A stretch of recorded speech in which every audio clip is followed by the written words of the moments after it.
morning and happy Sunday. Welcome to another episode of Blurred Church of Anime. I am your messenger, your pastor, your preacher, your lecturer, whatever you want to call me, Black Star. So glad to have you here with another Sunday morning service with us.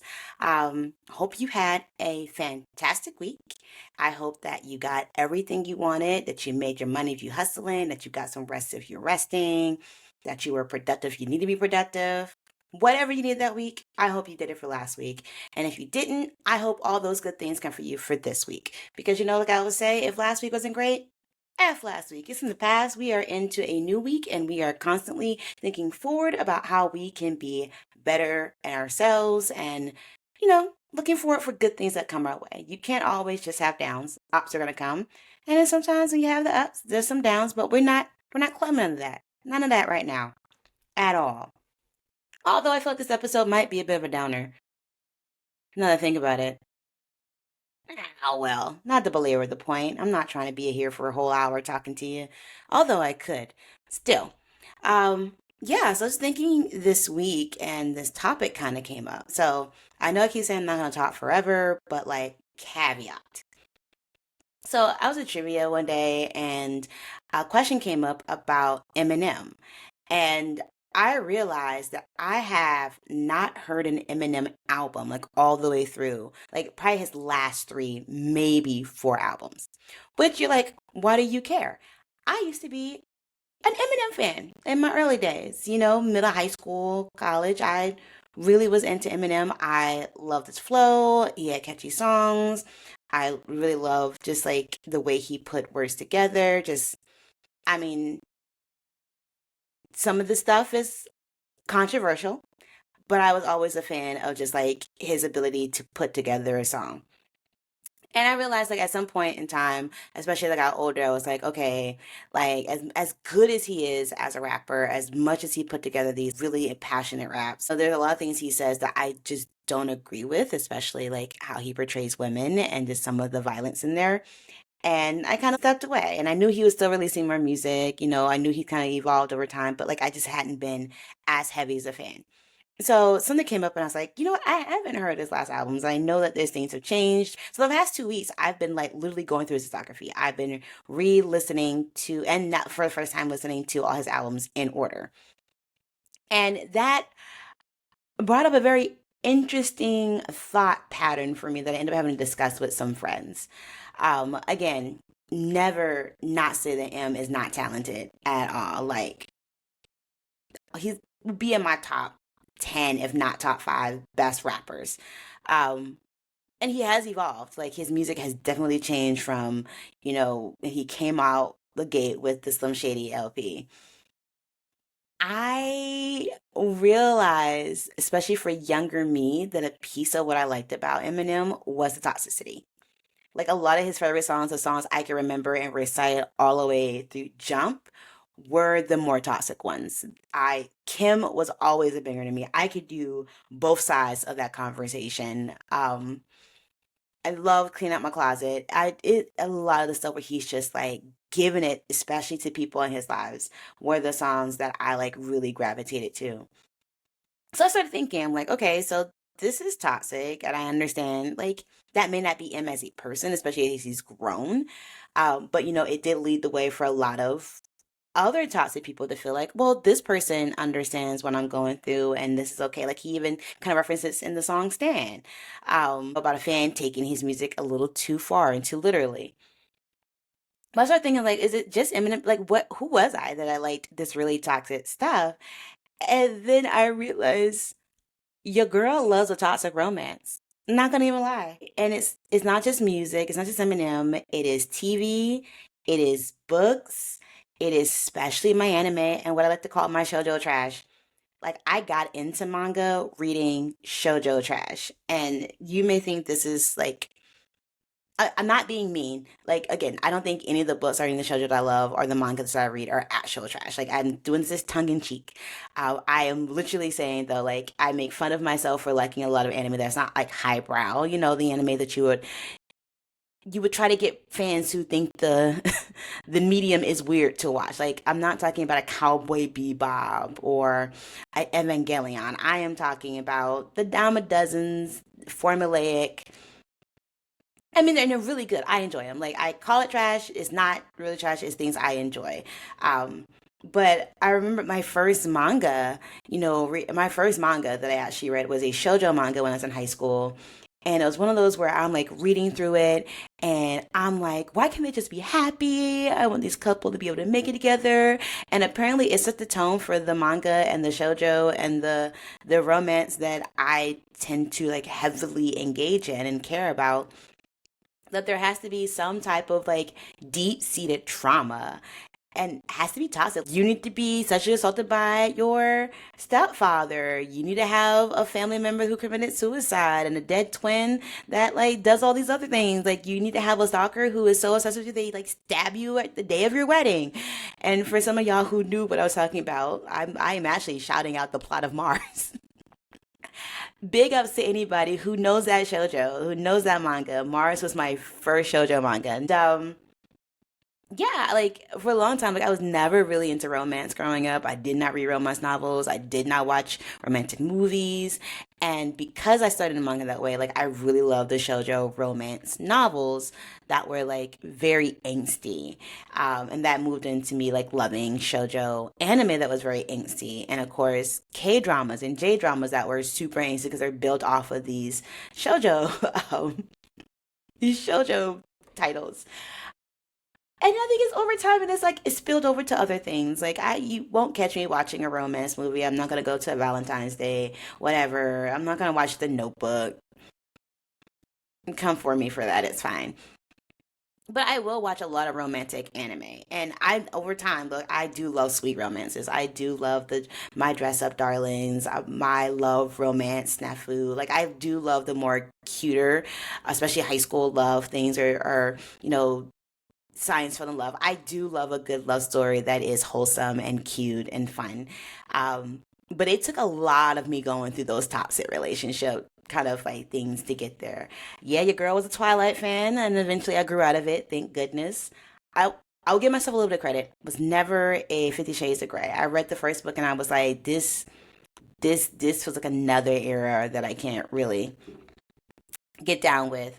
Um, but yeah, I realized that I really like toxic romances. And I'm not saying that's a bad thing, especially when it comes to like my smut books. Like, I love a whole Yakuza here, gang affiliate there, we not good for each other, how we walk, all of that. Here for it.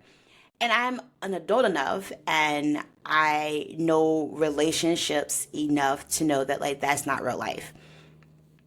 So you're like, well, why am I talking about this thing with y'all? Like, why am I having this conversation if like most of you are being like, yeah, that's not real life. We just read it and watch it because we love the drama.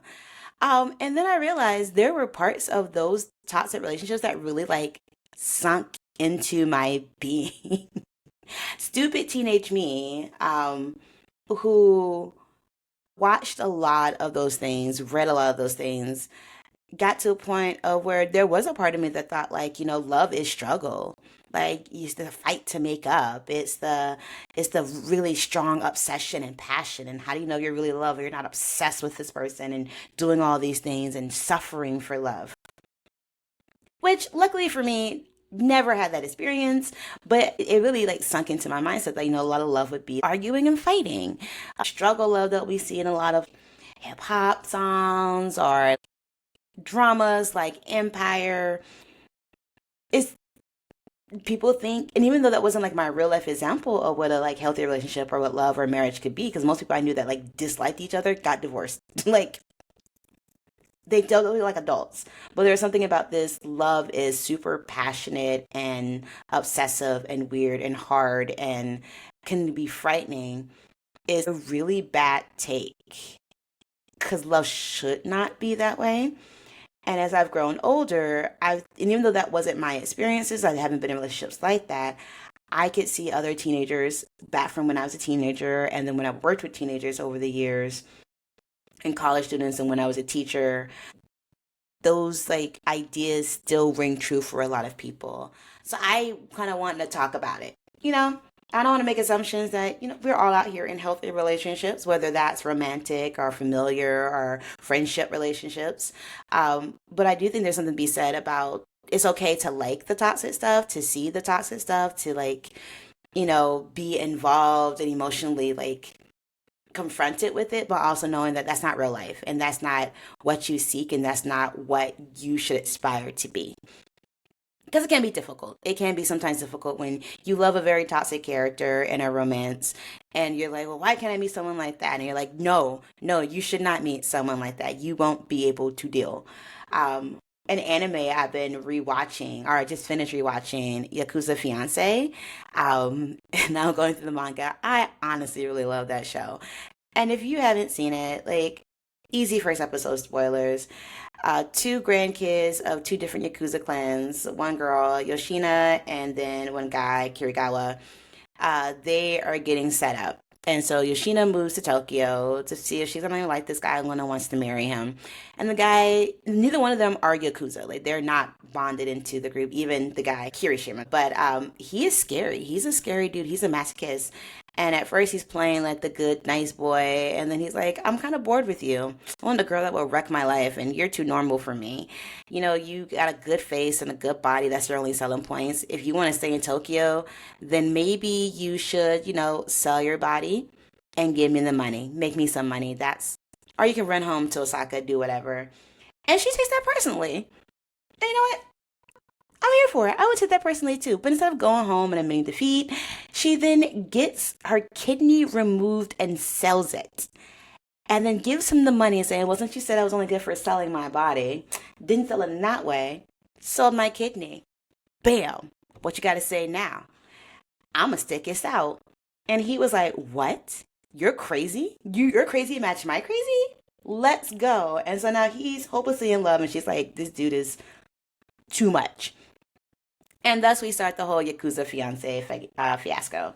Um, it's a really fun anime. Only one season out right now. And yeah, Kirishima doesn't sound like a catch to me, besides him, looking good and being all, bad boyish. Because, I mean, they always say good girls love a bad boy. Um, but I'm not weird, but me particularly, I'm speaking for myself, is so interested in what their love story is going to look like. Because it is a love story, I'm assuming. I mean, she doesn't love him. She doesn't like him really, but she's sticking into this arrangement, and he's head over heels in love with her and very obsessive, and like it's his first time realizing what love could be in his own crazy way, which is kind of fun to see how his mind works through these things and thinks through these things. But ultimately, it is a like Yakuza really toxic love situation of that. And I also tried to start watching, what was it, Yakuza Lover, the live action J drama, which is not great as a live action, but it's spectacular as a manga. So I just kind of stopped the show and just went and read the manga. It's a very similar deal. You're dating a dangerous guy. The girl's very sweet and like what do her family say, gets in trouble, deals with, other dangerous groups because of her connection with them. Struggle love. Although, like, not in him being toxic towards her the same way that Kirishima's kind of doing to Yoshino, but like it is a bit of a struggle of her, being like, I can only see him this many times, and he's, trying to keep the underworld from me, and da da da da.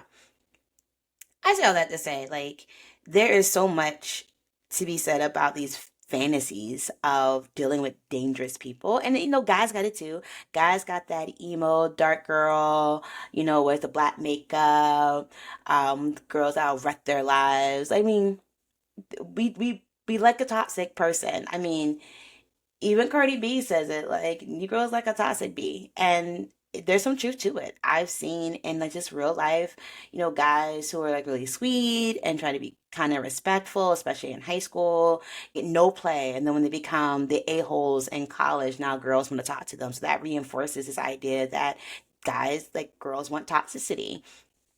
And vice versa, you know, a lot of girls who like the guy who's emotionally manipulative or unavailable. There's this common layer of I can fix him or I can fix her, or they just need a nice person. And that shut down dangerous.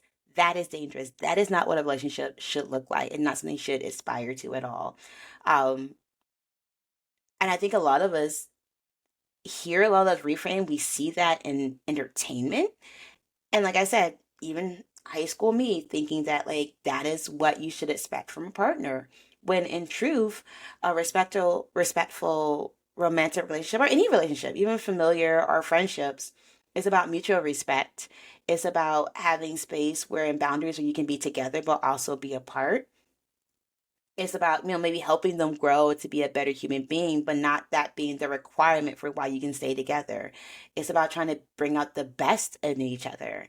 Um, and I realize even in my big adult age that I still see a lot of people who cannot figure that out in a relationship. That they trauma bond, they find people who are damaged and hurt, which is like all of us have been hurt in some type of way. All of us are slightly damaged, but they find people who like lead with that damagedness and think that a relationship will fix them.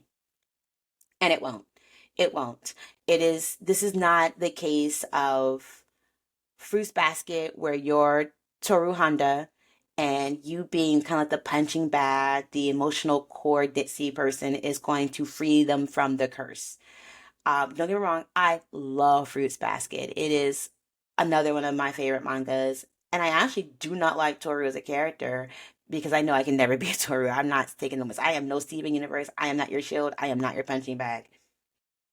But there's a lot to be said around like being there for people who are struggling and that's good. Like I think you should be there for people who are struggling, but it doesn't mean you tie yourself to them romantically either because you're gonna have a rough time at it as well. And I think suffering for love, although it makes a great love song, it makes a great movie or anime series, doesn't make for a great relationship, doesn't keep you being healthy, doesn't mean you're gonna live a long life or have happiness in your marriage. I mean, maybe call this a revolutionary thing to say, but it really isn't. I mean, I think a lot of the just the shoujo that I love, and it's always a broken person being healed by their relationship, maybe healed. Because I even think about like what type of toxicity. Like I don't watch all toxic things. I don't watch all toxic relationships and think that it's amazing and I can stick through to the end. Like Rent a Girlfriend. I don't understand how this has multiple seasons. I could not finish the second season. It's just like, my dude, I need you to get some self respect, a little bit more self-esteem. Um, like it's just so toxic and like how these characters are being treated when there's like a clearly good answer. Like there's a clear, happy way, and then you keep messing it up. And like I don't like those patterns. And so sometimes I just cannot continue with things where I think people are being, for plot reasons, maybe just obtuse and going back to the clearly wrong situation where they're being abused psychologically, physically, mentally, emotionally, all that kind of stuff. Um, like that kind of stuff doesn't get me.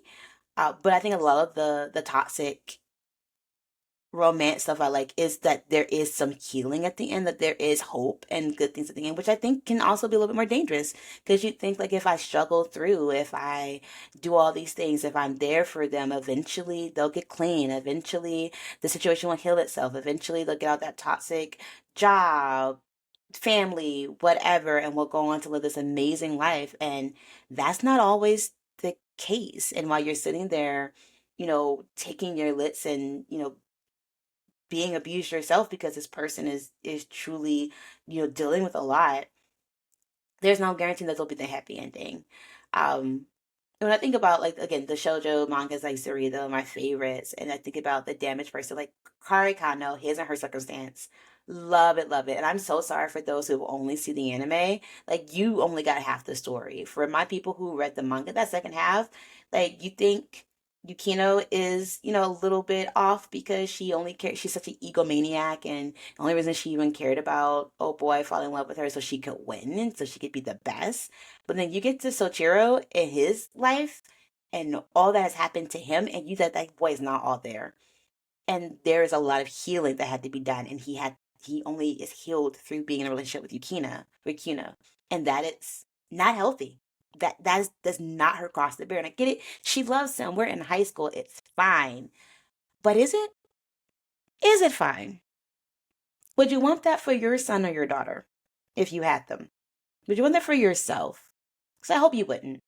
I hope you want someone who treats you like you want to be treated, and someone that treats you well, and someone who respects you, someone who will give you their time and attention and also want your time and attention, but also allow you to be a whole person.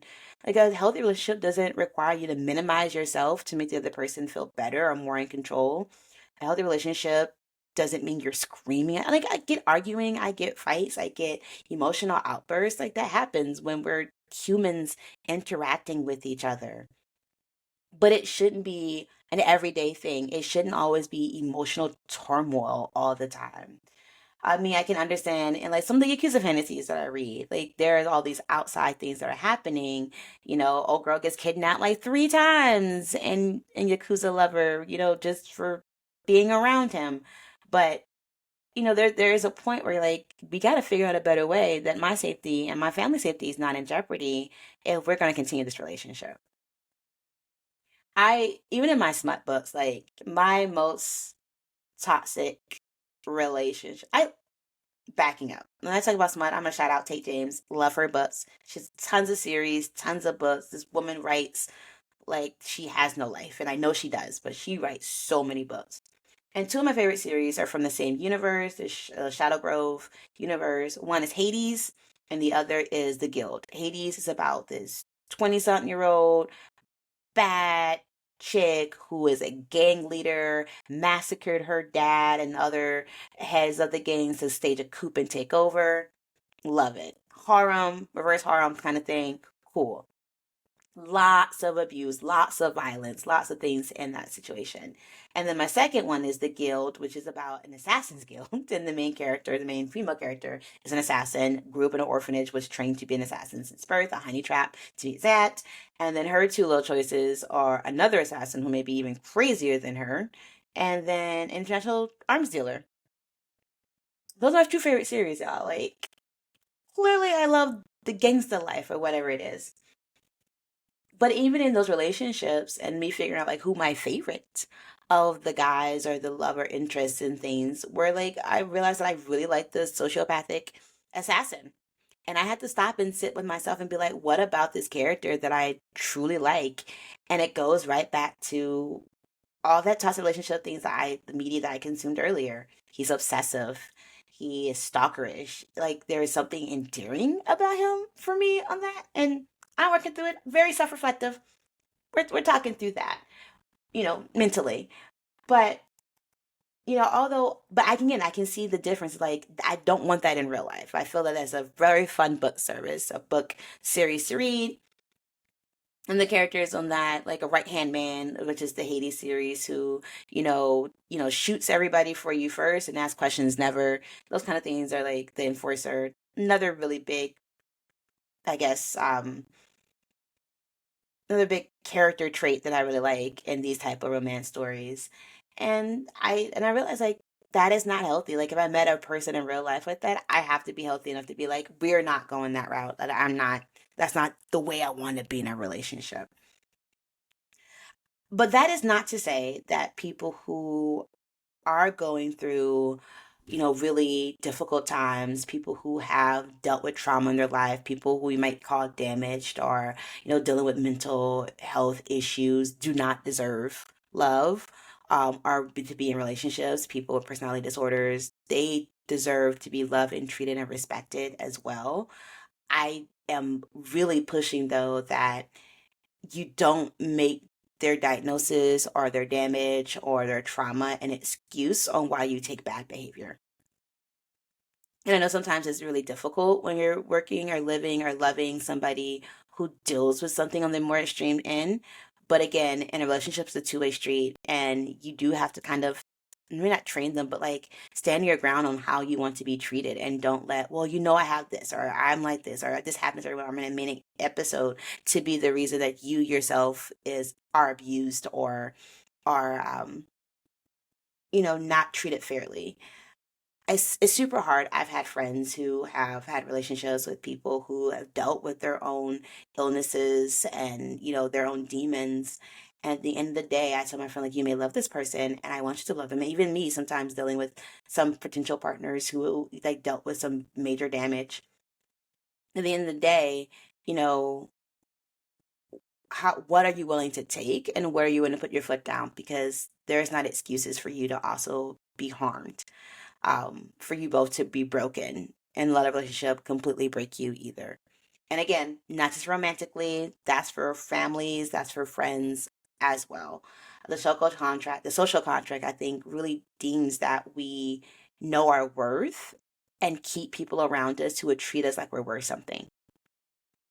And that's not to say, like, if you are in a not great relationship, if you are in an abusive relationship, whether it's physical, mental, emotional, financial, whatever, that is your fault, that you should feel shame around that. So many people are in unhealthy relationships, and it can be so hard and so scary to get out of them, especially when the other person has a lot of control. I will say that there's tons of resources to help, but ultimately, like, you have to make the decision that you're done with it, and that that is not how you want to be treated. And I know, like, especially the charmers, the repeat abusers, they know what to say to get you to make you feel like it's never gonna happen again in that whole cycle of abuse.